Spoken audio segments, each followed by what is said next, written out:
மதுரையில் எஸ்டிபிஐ கட்சி தலைவர்கள் சங்கமம். தேசிய தலைவர் பைஜி, மாநில தலைவர் நெல்லை முபாரக் ஆகியோர் பங்கேற்பு. மதுரை தங்குடி பகுதியில் எஸ்டிபிஐ கட்சியின் மதுரை மண்டலம் சார்பாக மாவட்டம் முதல் தொகுதி மற்றும் கிளை வரையிலான நிர்வாகிகள் கட்சியின் தேசிய தலைவர் கே பைஜியை சந்திக்கும் தலைவர்கள் சங்கமம் நிகழ்ச்சி நடைபெற்றது. மாநில செயற்குழு உறுப்பினரும் மதுரை மண்டல செயலாளருமான முஜிபுர் ரகுமான் தலைமை வகித்தார். மதுரை வடக்கு மாவட்ட தலைவர் பிலாலுதீன் வரவேற்புரையாற்றினார். மாநிலமைப்பு பொதுச் செயலாளர் நசுதீன் நிகழ்வை தொகுத்து வழங்கினார். சிறப்பு அழைப்பாளர்களாக கலந்து கொண்ட வக்பு உரிமை போராளியும் எஸ்டிபிஐ கட்சியின் தேசிய தலைவருமான கே பைஜி, தேசிய பொதுச் செயலாளர் மஜித் பைஜு மற்றும் தேசிய பொருளாளர் அப்துல் சத்தார் ஆகியோர்களுக்கு உற்சாக வரவேற்பு அளிக்கப்பட்டது. தொடர்ந்து சிறப்புரையாற்றிய கே பைஜி, ஒடுக்கப்பட்ட மற்றும் சிறுபான்மை மக்களின் உரிமைகளை பாதுகாக்கவும் சமூக பாதுகாப்பை உறுதி செய்யவும் மக்களாட்சி நெறிமுறைகளின் அடிப்படையில் வீரியமான அரசியல் செயல்பாடுகளை முன்னெடுக்க வேண்டியதன் அவசியத்தை வலியுறுத்தினார். தொடர்ந்து நடைபெற்ற நிகழ்வில் காவிரி நீர் உரிமை மற்றும் விவசாயிகள் வாழ்வாதாரத்தை பாதுகாக்க அனைத்து கட்சி கூட்டத்தை தமிழக அரசு கூட்ட வேண்டும், தொகுதி மறுவரையறை மசோதாவை ஒன்றிணைந்து வீழ்த்த வேண்டும், மதுரை எய்ம்ஸ் மருத்துவமனை கட்டுமான பணிகளை விரைவுபடுத்தி மக்கள் பயன்பாட்டிற்கு கொண்டுவர வேண்டும், சிறுபான்மையினருக்கென தனி பட்ஜெட் அறிவிப்பை தமிழக அரசு வெளியிட வலியுறுத்த வேண்டும், வெறுப்பேச்சு மற்றும் வெறுப்பு குற்றங்களுக்கு எதிராக தமிழக அரசு தனிச்சட்டம் இயற்ற வேண்டும், மாநில மனிதுரிமை ஆணையத்தில் இஸ்லாமிய சமூக பிரதிநிதித்துவத்தை உறுதி செய்ய வேண்டும் உள்ளிட்ட பல்வேறு தீர்மானங்கள் நிறைவேற்றப்பட்டன. இந்நிகழ்வில் எஸ்டிபிஐ கட்சியின் மாநில, மாவட்ட நிர்வாகிகள், உறுப்பினர்கள் என ஏராளமானோர் கலந்து கொண்டனர். ഇന്ന് സോഷ്യൽ ഡെമോക്രാറ്റിക് പാർട്ടി ഓഫ് ഇന്ത്യയുടെ നാഷണൽ കമ്മിറ്റി തീരുമാനപ്രകാരം നാഷണൽ തലത്തിൽ നടത്തുന്ന ഒരു പരിപാടിയുടെ ഭാഗമായിട്ടാണ് ലീഡേഴ്സ് കോൺക്ലേവ്. അതിൻ്റെ ഭാഗമായിട്ടാണ് ഇവിടെ മധുരയിൽ വന്നത്. ഈ പ്രോഗ്രാം പാർട്ടിയുടെ ഭാവിയിൽ പാർട്ടി മുന്നോട്ട് വെക്കുന്ന പ്രോഗ്രാമുകൾ, പ്ലാനുകൾ ഇത് വളരെ കൃത്യമായി, വളരെ സ്ട്രോങ് ആയിട്ട് ഇന്ത്യ രാജ്യത്ത് നടപ്പിൽ വരുത്താൻ വേണ്ടി പാർട്ടി പ്രവർത്തകരെയും കേഡർമാരെയും റെഡിയാക്കുന്നതിൻ്റെ ഭാഗമായിട്ടാണ് ഈ പ്രോഗ്രാം സംഘടിപ്പിച്ചത്. നമുക്കറിയാം, ഇന്ന് BJP സർക്കാർ അവരുടെ എല്ലാ തലത്തിലും പരാജയപ്പെട്ട് ഇപ്പോൾ അവസാനം രാജ്യത്തെ ജനങ്ങളുടെ മുമ്പിൽ പരാജയപ്പെട്ട് നിൽക്കുന്ന ഒരു സാഹചര്യമാണ്. നേരത്തെ സർവ്വമേഖലയിലും BJP സർക്കാർ പരാജയമായിരുന്നു.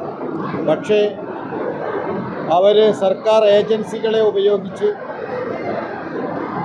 രാജ്യത്തെ ജനങ്ങൾക്കിടയിൽ ഹിന്ദു മുസ്ലിം കമ്മ്യൂണൽ പൊളിറ്റിക്സ് കളിച്ച് അധികാരത്തിൽ കടിച്ചു തൂങ്ങാൻ അവർ ശ്രമിച്ചപ്പോൾ രാജ്യത്തെ മഹാഭൂരിഭാഗം വരുന്ന ജനങ്ങൾ ഇന്ന് അവരുടെ എല്ലാ ക്ഷമയും കഴിഞ്ഞ് വളരെ പരസ്യമായി BJPക്കെതിരായി തെരുവിലിറങ്ങിയിരിക്കുകയാണ്.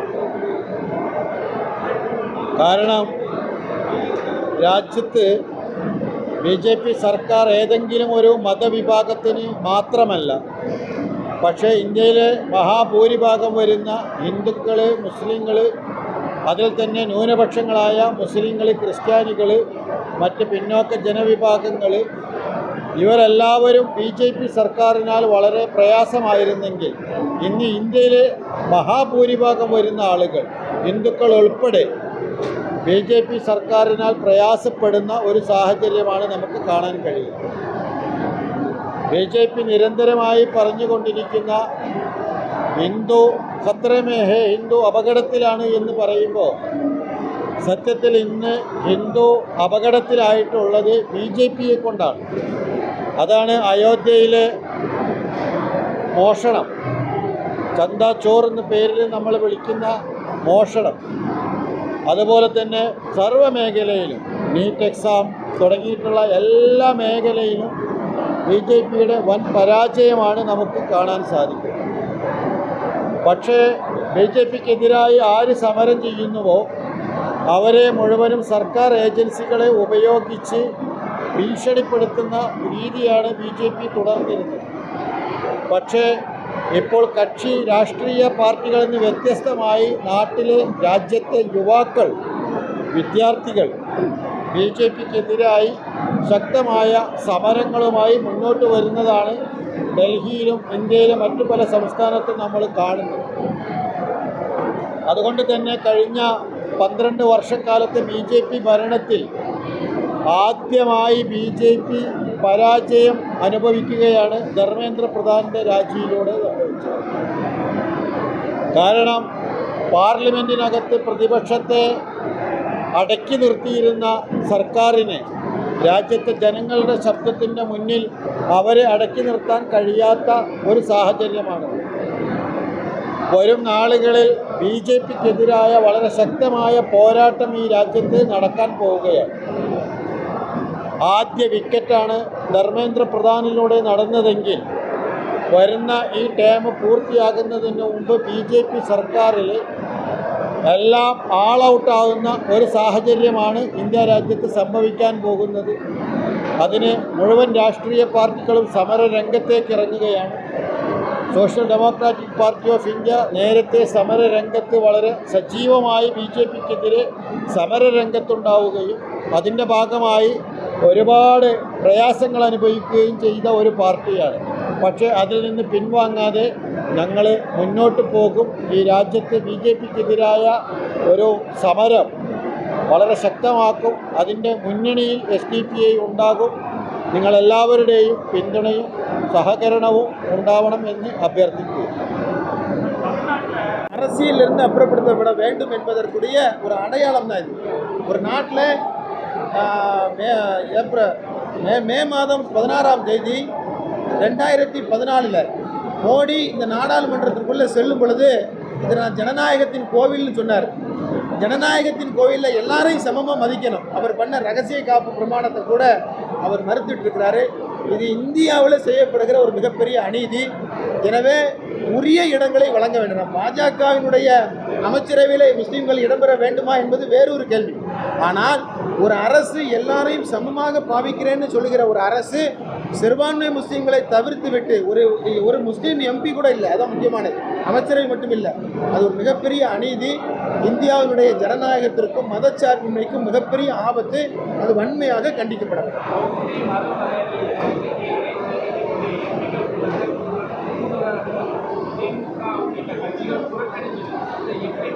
இல்லை, இது ரொம்ப முக்கியமான விஷயம். இது ஒரு உணர்வுபூர்வமாக இதை அணுகணும். இந்த அரசியல் ரீதியில் அணுகக்கூடாது. அந்தந்த கட்சிகள் எந்த கூட்டத்தில் பங்கெடுக்கணுங்கிறத அந்த கட்சிகள் தான் முடிவு செய்யணும். கடந்த முறை கூட தாவேகா ஆட்சி ஏறுவதற்கு முன்பு இதே மாதிரி ஒரு கூட்டத்தை திமுக அரசு அப்பொழுது தமிழக அரசு கூட்டும் பொழுது தாவேகா அதில் பங்கெடுக்க மாட்டேன்னு சொல்லிட்டாங்க, SIR விஷயமாக. அப்போ அந்த கட்சிகள் அப்பொழுது விமர்சிக்கப்படலை. இப்போதைய சூழலில் அந்தந்த கட்சிகளுடைய உரிமைக்கும் அவங்க ஒரு மிக முக்கியமான கோரிக்கையை தான் திமுக வைக்குது. நீங்கள் காவிரி பிரச்சனையில் அனைத்து கட்சி கூட்டத்தை கூட்டணும்னு சொல்கிறாங்க. அதையும் சேர்த்து இந்த அஜெண்டாவில் வச்சா எந்த பிரச்சனையும் இல்லைங்கிறாங்க. கட்சிகளுக்கு பொறுப்பேற்க வேண்டிய தலைவர்களை விட்டுட்டு MPக்களை மட்டும் கூட்டுவது என்பதும் சரியானது இல்லை என்பது அவருடைய நிலைப்பாடு. ஒரே சிந்தனையோடு எல்லோரையும் நிறுத்த வேண்டிய பொறுப்பு தமிழக அரசுக்கு இருக்கு. அதில் குறைவராமல் பார்த்துக்கிற பொறுப்பும் அவங்களுக்கு இருக்கு.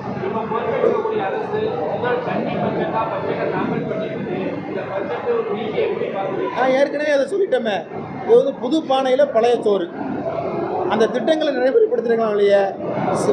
ஒரு உதாரணத்துக்கு சொல்லுகிறேன். சிறுபான்மை மக்களுடைய கோரிக்கைகளை கூட தாவேகாவினுடைய தேர்தல் அறிக்கையில் சொல்லப்பட்டது கூட வரல.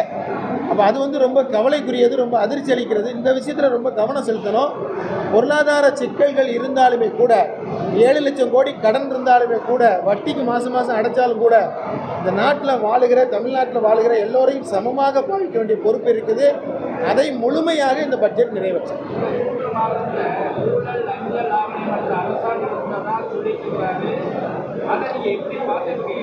இல்லை, அது யார் அது மாதிரி சொல்லி அதை நடைமுறைப்படுத்தினாலும் நாங்கள் வரவேற்கிறோம். ஊழல் இல்லாமல் இருக்கணும்ல, லஞ்ச லாவணி இல்லாமல் இருக்கணும்ல. இன்னைக்கு கிடைச்சிருக்கிற தகவலின் அடிப்படையில் சில துறைகளில், பத்திரப்பதிவு துறையில் லஞ்சம் இல்லைன்னு சொல்கிறாங்க. ஆனால் லஞ்சம் இருக்கிறது என்கிற குறைய முன்னாள் சட்டமைச்சர் ரகுபதி சட்டமன்றத்திலே சொல்லியிருக்கிறார். உறுதியாக யாரும் சொல்லலை. அப்படி ஒன்று சொல்வதை வரவேற்கிறோம். ஆனால் முழுமையாக அதை நடைமுறைப்படுத்த வேண்டிய பொறுப்பு தமிழக அரசுக்கு இருக்கு.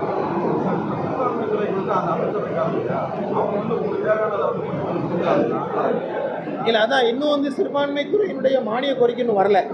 அந்த துறையில் என்ன வரப்போகுதுங்கிறது தெரியல. ஆனால் பொது பட்ஜெட்டில் சிறுபான்மை சமூகம் புறக்கணிக்கப்பட்டிருக்குது. ஒரு பானை சோத்துக்கு ஒரு சோறு பதம் தானே. அப்போ அந்த பொது பட்ஜெட்டில் எத்தனையோ கோரிக்கை வச்சுருக்கிறோம். அந்த கோரிக்கைகள் எல்லாம் முதல் பட்ஜெட்டில் அதை நிறைவேற்றப்பட்டுக்கலாம். வாக்குறுதி அளிக்கப்பட்டிருக்கலாம். அப்படி எந்த விதமான அந்த தீர்மானங்களும் நிறைவேற்றப்படலைங்கிறது வந்து எப்படி சிறுபான்மை மானிய கோரிக்கை இருக்குங்கிறது தெரியுது. இன்னும் நிறைய விஷயம், ஒரு ஒரு யூனிவர்சிட்டிக்கு ஒரு முஸ்லீம் பேர் வைக்கணும்னு சொல்லியிருக்கோம், இது வரைக்கும் இல்லை. ஒரு வைஸ் சான்சலர் இல்லை. டிஎன்பிசி ஏறத்தாழ 30 வருஷமாக அதில் ஒரு மெம்பர் இல்லை. அப்படி பல விஷயங்கள் இருக்குது. இதுவெல்லாம் இந்த சிறுபான்மை சமூகத்துடைய கோரிக்கையை நிறைவேற்றுகிற ஒரு எதிர்பார்ப்பு இருக்குது. அது நிறைவேற்றுவார்களா இல்லையா என்பதை நடக்கிற கூட்டத்தொடர் முடிஞ்சால் தான் சொல்ல முடியும். நிறைவேற்ற வேண்டும் என்று வலுவாக சொல்கிறோம்.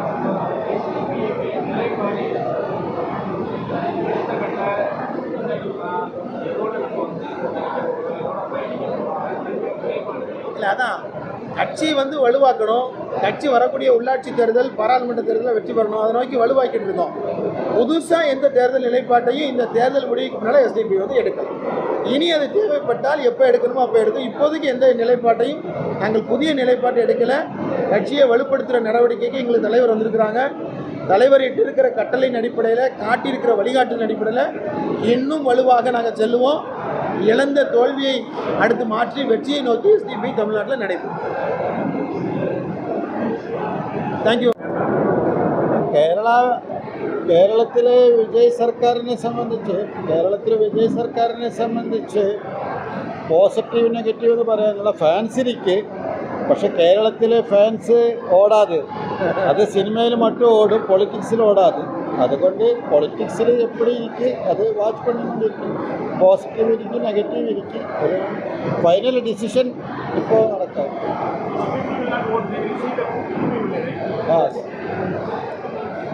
இந்த தமிழ்நாட்டு விஷயங்களை சொல்லிடலாம்.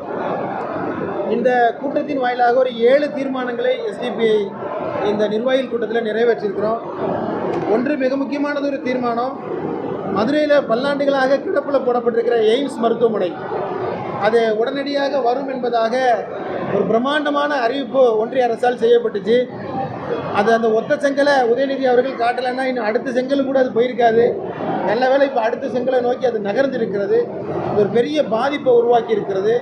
எனவே எய்ம்ஸ் மருத்துவமனையை போர்க்கால அடிப்படையில் உடனடியாக கட்டப்பட வேண்டும் என்பதை இந்த கூட்டத்தினுடைய தீர்மானமாக நிறைவேற்றியிருக்கிறோம். காவிரி நீர் உரிமை என்பது மிக முக்கியமானது. இந்த காவிரி நீர் உரிமை பிரச்சனை இல்லை. அனைத்து கட்சிகளுடைய கூட்டத்தை மரியாதைக்குரிய மாண்புமிகு முதல்வர் ஜோசப் விஜய் தலைமையிலான அரசு எல்லோரையும் வந்து இதில் அழைக்க வேண்டும். இந்த உரிமை விஷயத்தில் கட்சி பாகுபாடற்று எல்லோரும் எவ்வாறு கர்நாடகாவில் 1-2 அனைத்து அரசியல் கட்சியும் நிற்கிறார்களோ அதுபோல் தமிழ்நாட்டிலும் எல்லா அரசியல் கட்சிகளையும் ஒட்டுமொத்த தமிழர்களையும் ஓர் அணியில் மேகதாட்டு அணை வேண்டாம் என்கிற நிலைப்பாட்டில் நிறுத்த வேண்டிய பொறுப்பு தமிழக அரசுக்கு இருக்கிறது. எனவே நீங்கள் அனைத்து கட்சி கூட்டத்தை கூட்ட வேண்டும் என்கின்ற தீர்மானத்தை நிறைவேற்றியிருக்கிறோம். தொகுதி மறுவரை மசோதா டீலிமிட்டேஷன், இந்த டீலிமிட்டேஷன் விஷயத்தில் எல்லோரும் ஒன்றிணைந்து இதனை எதிர்த்திட வேண்டும். இந்த டீலிமிட்டேஷன் விஷயத்தில் தமிழ்நாடு ஒரு மிகப்பெரிய விழிப்புணர்வை உருவாக்கியது. அது தொடர்ந்து நிறைவேற்றப்பட வேண்டும். ஒன்றிய அரசு கொண்டு வருகிற எவ்வகையிலான டீலிமிட்டேஷனையும் தமிழ்நாடு வலுவாக எதிர்த்து அதனை முறியடித்திட வேண்டும் என்று நாங்கள் கோரிக்கை விடுக்கிறோம்.